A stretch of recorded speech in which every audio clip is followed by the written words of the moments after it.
The car you see behind me is the all-new Mercedes-AMG GLA 35. Now I have a couple of questions. Is it an SUV? Is it a hot hatchback? Or is it even a proper AMG? Well, we have the car with us today. You know the drill. Let's find out.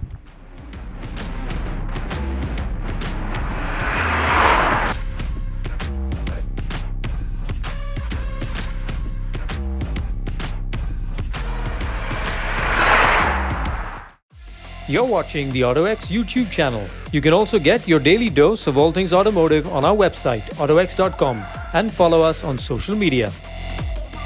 Don't forget to check out our monthly magazine and make sure to hit the bell and subscribe button so you don't miss a thing. First things first, the GLA 35 AMG is not a full-fat AMG as you probably expect. Well, for that you'll have to opt for the GLA 45 AMG. So that's not available in India, but for the time being this is the top of the line GLA model that we have here in India. So of course this has a lot of performance on offer. This comes powered by a 2-liter 4-cylinder turbocharged motor. It's a twin scroll turbo and it develops 302 bhp and 400 newton meters of torque.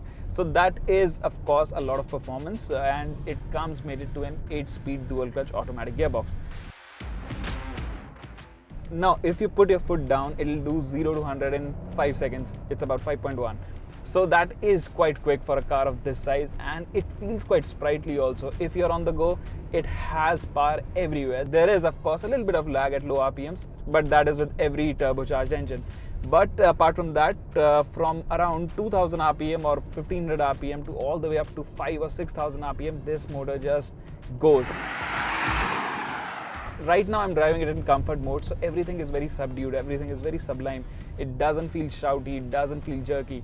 But there are 5 modes, so if you go for the harder options, if you go for the more hardcore options, that is the Sport or Sport Plus, you can immediately feel the difference. The throttle is really responsive, the steering gets sharp and it's quite heavy also. So overall it turns into a hot hatch.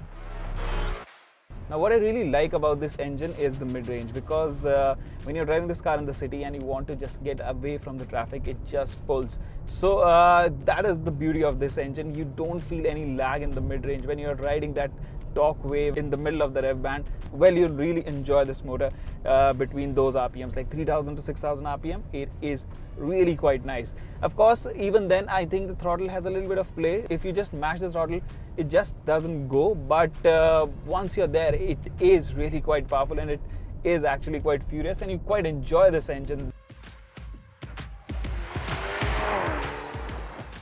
Now other thing is of course it comes with AMG exhaust valves. So what happens when you put it in Sport and Sport Plus mode, Mercedes says the sound is more emotive. So the valves at the back, the exhaust, they open and then it makes nice noise as well. So I'll show you how the exhaust works. Right now I'm in comfort mode, so I'll just turn it into Sport, and now I'm in Sport Plus. So you can hear it starts barking. So in comfort it's quite mellow, and even in Sport Plus it's quite, it's not loud when you're driving it normally. But as soon as you put your foot down,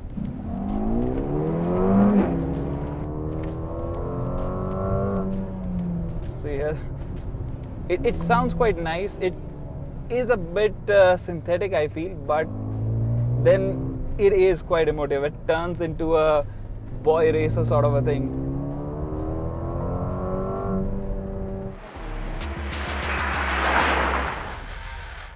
I actually really like this behavior, in the sense it turns from being sublime or mellow to naughty, like in just a tap of the button. So you just have to turn it into sport mode and it turns into a boy racer. So this car, it has that dual personality, and I absolutely love it, because most of the time it drives like a normal GLA, but once you put it in Sport or Sport Plus mode, it is all stiff, it is all firm, and it feels like a proper hot hatchback. Now another thing that's totally different in this car compared to the regular GLA is the fact that it comes with AMG tuned suspension. Now what that means is that everything has been firmed up. As in, to give you some of the details, it comes with the adaptive dampers, and they are quite firm, and they're firm everywhere. Wherever you drive, every surface feels abrasive. Right now I'm on nice smooth tarmac, but I can feel everything. I can feel every undulation on the road. So it is quite stiff. Of course, I'm in Sport Plus mode, so everything is firm. But even if I turn it into comfort mode, the engine, the throttle response, the gearbox, everything has been toned down, but the suspension still feels like it's right on the edge. Of course, it's bearable, but I won't say it's comfortable. Everyday driving, when you're driving on our roads, especially this is monsoon season, and the roads are in really bad shape, so you feel every bump on the road, you feel every undulation. So in terms of everyday practicality, well, of course, I think it is livable, but it is a little too stiff. Now the good part about the 35 AMG is that, of course, it is a GLA, and the new generation GLA is quite spacious. But at the back, the ride is going to be really bumpy, because when you go over speed breakers, you can feel the rear is just too rigid. In any mode, whatever mode you choose, it is going to be a little too bumpy. So for rear seat passengers, of course, there's a lot of space, but I don't think they're going to be very comfortable sitting in this car, because it is, like I said, it's an AMG. Of course, you don't expect it to ride like a normal GLA, but then it is a little too stiff. If there's one thing that you can't fault with in this car, it's the handling, because even though Mercedes claims that the GLA is an SUV, well, this one is not. This feels like a hot hatch. I've been calling this a hot hatch because it is a hot hatch. And I think in that respect, it makes a lot of sense for our country, because the ground clearance is decent, and that means on bad roads you really don't have to think twice. It doesn't scrape, it doesn't touch anything, it's not that low. So that means practicality wise you're sorted. But when you find the right roads, you just turn it into Sport Plus mode, everything firms up, and then you can take corners at really high speeds. Of course, when you're driving too fast, as in you're too clumsy with your inputs, then it does understeer, as in if you load the front too aggressively, or you just turn in quickly or sharply, well, that's when you'll feel that the car doesn't maintain its line. There are a couple of things that I want to highlight. Well, the steering, it weighs up nicely when you're driving fast, but I think it feels a little numb, and when you're making those quick direction changes, or when you're giving it input mid-corner, or you want to change your line, so it does feel a little lazy, or you don't get that feedback what you want. It's not that sharp or responsive, I'd say. Now another thing is the 8-speed dual clutch transmission. Great gearbox, quite quick, upshifts at will. You just have to press the pedal on the right, and it follows your commands diligently.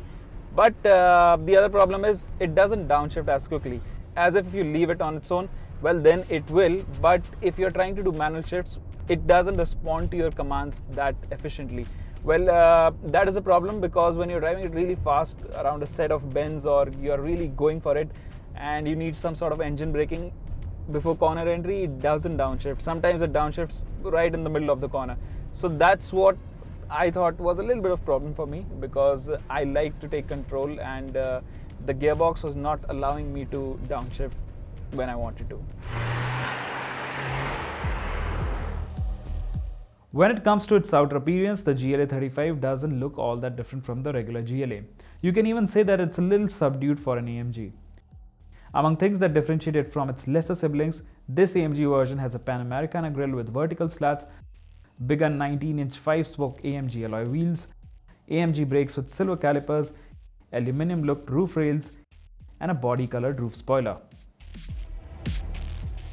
I was never a fan of the original GLA, because I thought it looked a little clumsy. But this one, with this new generation, I think Mercedes has fixed that issue, because this car looks compact. Look at those short overhangs. So it looks more hatchback sort of a thing. Of course, it looks more SUV also because of those squared wheel arches.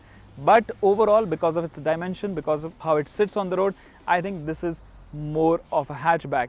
And with these 19-inch wheels, it gives it a more hot hatch sort of a look. So in terms of its exterior, I think it's still understated. It doesn't shout about it being an AMG. So it can really be driven every day. It's sort of a sleeper car. Compared to the exterior, the interior is a bit more racier, which is something that you would want and expect in an AMG. The cabin gets all black sports seats with contrast red stitching and aluminium trim all around. In terms of features, it's well kitted out too. You get the signature dual screens, a Burmester sound system, a panoramic sunroof, electrically adjustable front seats with memory function, 64 colors, ambient lighting, and so on.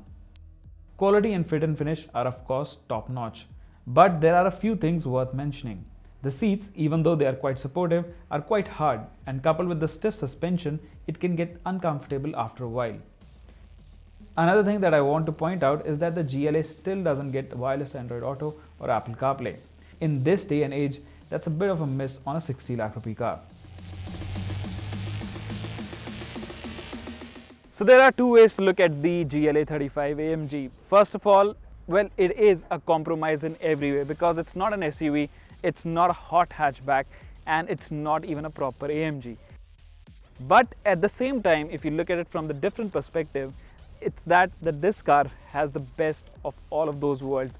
It has the ground clearance that you need in India, especially on our bad roads. So on that part, you're covered. Next is the performance and handling. Well, in that regard, it feels like a hot hatchback. The way it goes around corners. Of course, this is like a hot hatchback. The other thing is, if it's in proper AMG, well, of course, you don't get the full fat A45 or GLA 45 AMG in India. Well, you don't need that kind of performance in our country. You would be more than happy to drive this every day because this car, well, it has everything. Of course, I think the ride is a little too firm, but it is not unbearable. You can live with that on an everyday basis. It can be a bit of a stretch, but it is a great car in that regard. Plus the pricing, it is assembled in India, so it's priced at around 58 lakh rupees ex-showroom. So overall, if you think about it as an everyday performance car, well, this thing has all the bases covered.